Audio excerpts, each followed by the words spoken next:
Hi, I'm Emily Fink, and I am here to discuss John Gleeson and his entrepreneurship in Arizona's postbellum mining economy. So, when we think about economic growth after the Civil War, we often picture railroads and factories and very large corporations.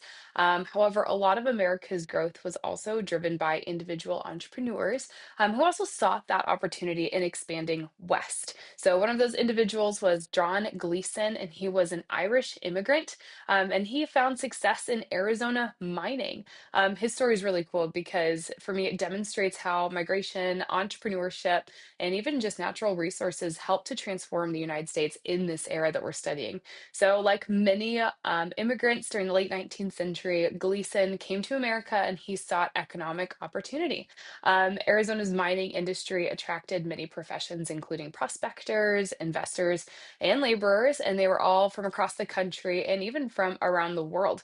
Arizona has rich deposits of copper, silver, and other minerals, and all of that offered a possibility for wealth for those who were willing to come out west and take those risks. So Gleason was one of those individuals, and he took advantage of those opportunities. He invested in mining claims instead of just working as a wage laborer. Perhaps his most significant success came through the development of the Copper Belle Mine in southeastern Arizona during the late 1890s. And that mine actually helped to stimulate economic activity in that region and contributed to the growth of the community that would eventually become Gleason, Arizona. It's actually on the way to Tombstone in the OK Corral, which is pretty cool.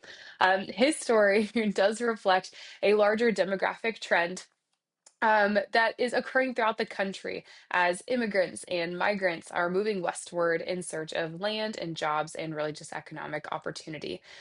Gleason's experience also helps us to understand the larger economic environment of this postbellum era that we're studying right now. In the article, The Crime of 1873, Milton Friedman discusses the Coinage Act of 1873. And that is all about ending the free coinage of silver, and that helps to place the United States onto the gold standard.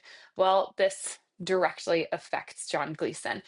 Friedman argues that that decision had significant consequences for Western mining interests because the government monetary policy could influence the value of profitability of the mineral production. So, although Gleeson was primarily associated with copper mining, he still operated within this larger economic system and was still directly affected by those same national debates that were going on about money and mining and economic growth.